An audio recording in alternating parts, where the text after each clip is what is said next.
Hey everybody, it's Damien from Guitar Journey here, and today we're going to talk about something that I really think is incredibly important to your development as a player. I want to talk to you today about something that maybe could be holding you back in your playing. Maybe you're at a point now where you know some chords, maybe you can move smoothly between those chords, you know a scale to do, a scale or two, but you find that you just can't put it all together. You can't seem to just put it all together and make music. I can almost guarantee you that an area where it would really help you to spend a lot of extra time, give a lot of attention, is on developing your sense of rhythm. Now, you might be saying, look, my sense of rhythm is fine. I can play to a metronome. I can play to a drum beat, whatever. Of course, that's very important, but I want to suggest to you now that having a really great sense of rhythm actually goes much deeper than that. I often tell my private students that rhythm is your musical sense of balance. Think about that.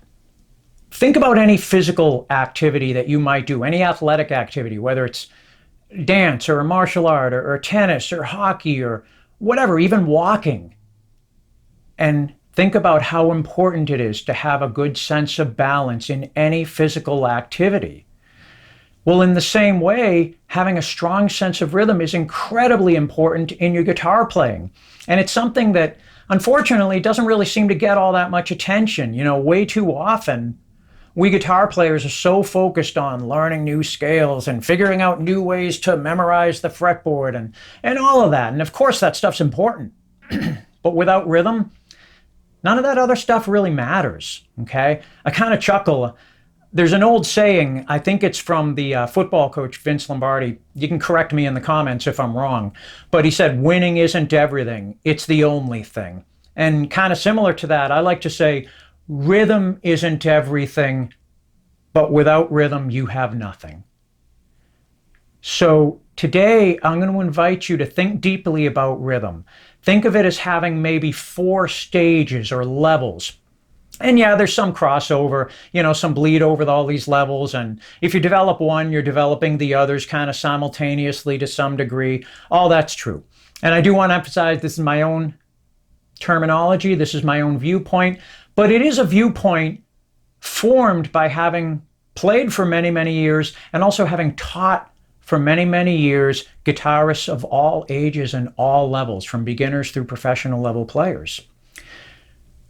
So moving right into the substance of things, the first level of rhythm is what I like to call the ability to follow. And it's exactly what it sounds like. Can you play to a metronome or can you play to a drum beat?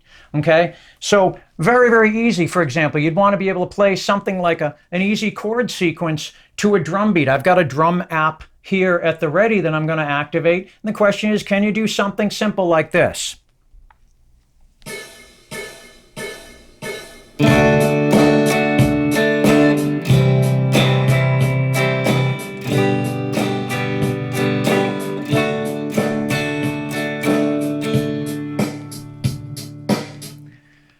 Now, that's what I like to call a static rhythm pattern. And all that means is I wasn't changing the rhythm pattern on the fly. What I was doing was just a fixed pattern, and I'm just going to stick with that pattern, and I'm going to glue myself to the drum beat, and that's the extent of it, okay? Now, a quick aside, if you are comfortable doing this, it's something kind of odd that I found out over the years. Seems like different people have certain tempos that they're more comfortable at than others, okay? And I don't mean like, you want to be able to play really fast. That's great, but that's not what I'm talking about here. I found that some people really have a difficult time going slowly, okay? And that kind of reveals to me that the rhythm, the sense of rhythm still needs some work, okay? So even with something simple like I just did, if you're going to practice this at home, vary the tempo. Right now, that drum beat is set to 92 beats per minute. Slow it all the way down to 68. Speed it up to 120. You may find, especially at a slower tempo, that it's actually kind of difficult to really lock in on the beat, okay? So that being said, let's go on to a deeper level of rhythm, and this is what I call variability, okay? To me, variability means a couple of things. It means that you can play a number of different rhythm patterns, and also that you can vary your strum pattern on the fly. So a couple of quick examples. Maybe you're playing a simple song, kind of similar to what I just did. I went D, C, G, and then D. And maybe when I hit the G chord, instead of continuing with that strum pattern, I'm going to pick the strings individually. I'll strum and then maybe something like that, So I'm strumming the same strum pattern as before.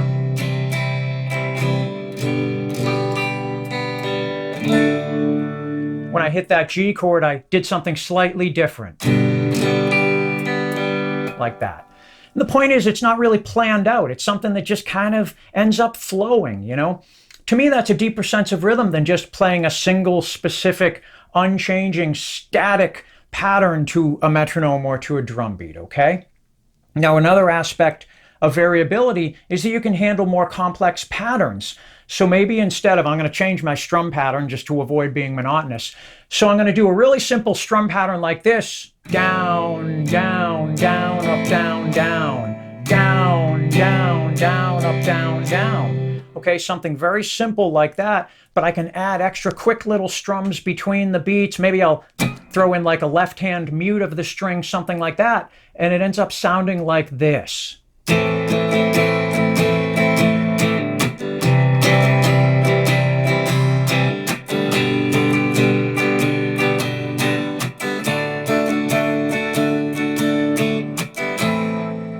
Okay, I just threw in a lot of extra stuff kind of between the main strums and all that, okay? One more example of variability, a more complex strum pattern, a more complex rhythm, maybe a cool bossa nova rhythm or something like that, which involves a lot of syncopation. And what we mean by syncopation is kind of accenting notes that are off the downbeat, okay? So I could do a bossa nova pattern, maybe a little bit something like this. I'd be counting 1, 2, 3, and 4, and 1, and 2, and 3, 4. 1, 2, 3, and 4, and 1, and 2, and 3, 4. And as you could hear, there was a lot of stuff happening on the ands in between the numbered beats, okay?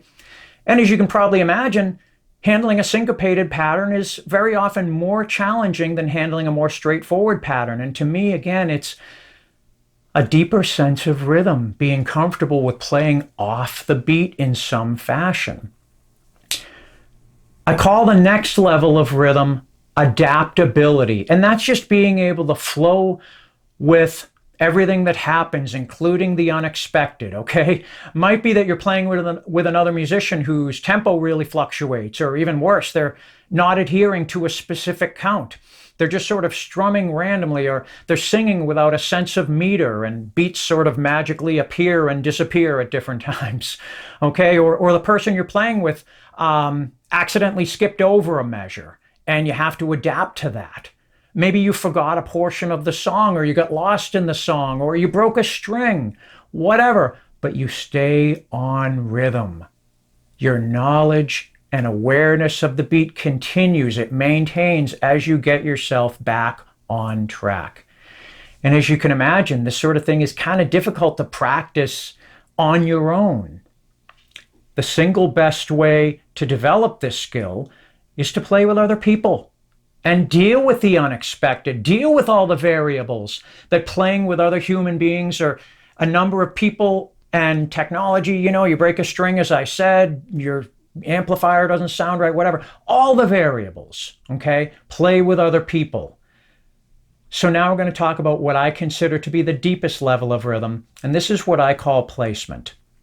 And of course, placement incorporates everything else that I've already talked about, but placement is what allows you to intuitively, spontaneously alter what you're doing in some way. Throw in a rhythmic fill as you're strumming or between your strums. Accent a certain beat that the singer or the drummer chooses to accent as well. Maybe you play a lick or a melody in a certain way. Okay? And I do want to emphasize, a sense of placement plays a major role in the phrasing of your leads as well. Talk more on that in a moment.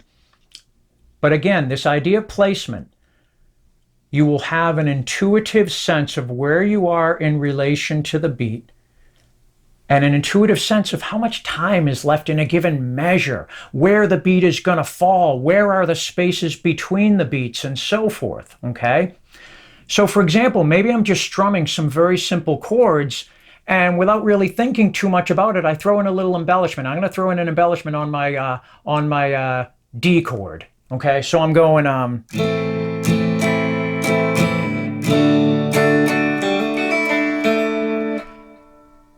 and as I'm playing with other people or just kind of strumming to myself on my own in an unstructured way, it's going to be pretty much unplanned. It's just kind of there for me. Okay, I'm just kind of flowing.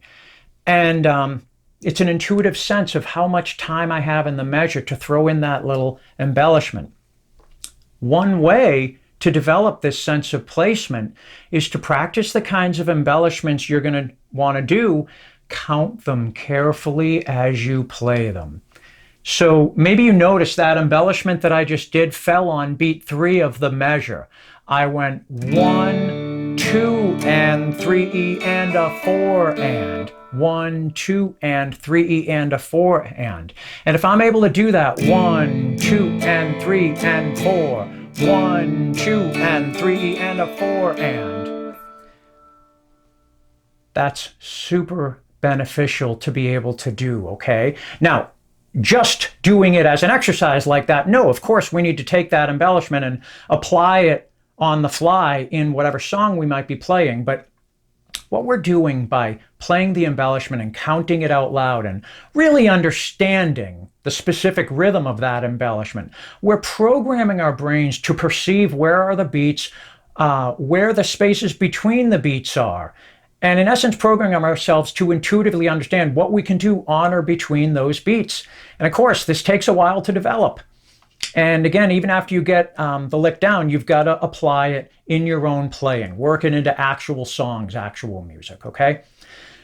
Now, just about everything I've talked about so far deals with strumming chords, but I do want to emphasize that having a great sense of rhythm also applies to your lead playing, your soloing, and your improvisation, okay? Sometimes we hear people talk about a certain player whose playing we really appreciate, and you'll hear somebody say, oh, so-and-so, they just have such nice phrasing. But what is phrasing really? Now, in the future, I'm going to do a whole video on phrasing, but for now, I just want to say this. To me, phrasing is sort of the combination of landing on the right notes, crafting that melody, but getting to those notes in a rhythmic fashion. And it's the getting there in a rhythmic fashion that people tend not to talk about, even though it's every bit as important, maybe even more important than the note that you actually land on. Okay, on that point, if you follow this channel, you might remember I did a video focused on soloing, and I'll put the link to that video in the description below. But in that video, I demonstrated that really every note of a given scale can work over a given chord depending on how I place them.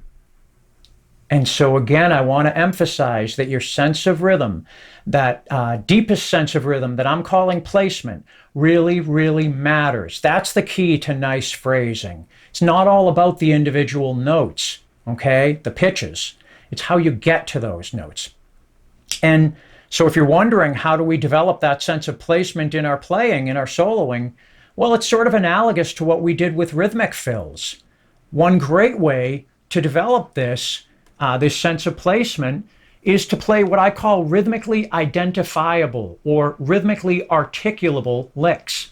And all that really means is that the lick, the melodic passage that you're playing, has a specific rhythm to it that you can actually count out loud. And optimally, you will reach the point where you can count out loud as you're playing it. If you don't get there right away, that's really okay, as long as you're just aware of what the rhythm is supposed to be. So I'm going to play an example here. I'm going to play a lick like A minor pentatonic, root 6 pentatonic, and I'm going to play something like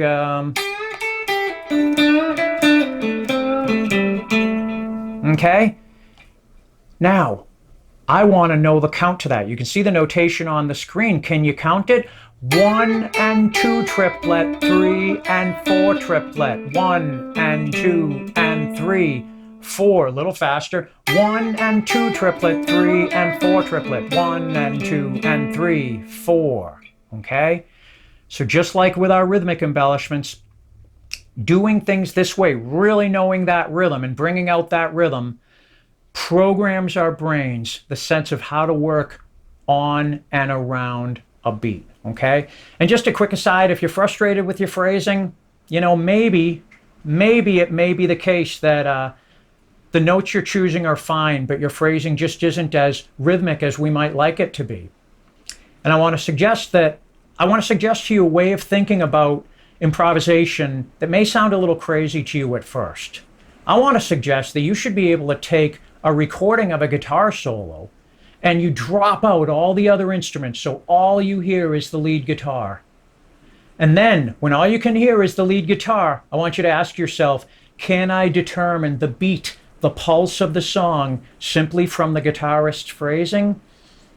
I hate to say it, but I think sometimes, even among professional players, the answer might be not always, okay? Not always. They may be hitting some good notes, but their phrasing isn't as rhythmic as maybe it could be, okay? So there we are. Thanks for sticking with me, okay? 4 stages of rhythmic development, okay? There's the basic ability to follow, that is the ability to play something static, something fixed over a metronome or a drum beat. But from there, things start to get deeper, and we have variability, the ability to change things up on the fly and the ability to handle more complex rhythms. Then we have adaptability, dealing with the unexpected and never losing the sense of the beat, the pulse of the music. And finally, we have placement, where we have that intuitive sense of where we are in the measure, where we are in relation to the beat, and where everything fits together. And as I said, these 4 things, they all kind of coexist with each other. And to some degree, if you're developing one, you're developing the others. So that's a good thing. But really, the big takeaway from this video, what I really hope you commit to, is that rhythmic development is just absolutely critical, both to your lead playing and to anything that you're playing with respect to chords, okay? Spend time every practice session working on rhythm, working on developing that internal metronome, that deep sense of understanding of the beat. And always remember, rhythm is your musical sense of balance, okay? So there we are. Thanks for watching. Please hit the subscribe button. We're building a community here, and there's a lot of great content here, and I promise you, there's a ton more great content coming. Additionally, please leave me a comment as well. I always say, even if we disagree on something, we're both better for having the discussion, okay? So please hit the subscribe button, and please leave me a comment as well. I'd love to hear from you. Thanks a lot. We'll see you next time. Have a great day.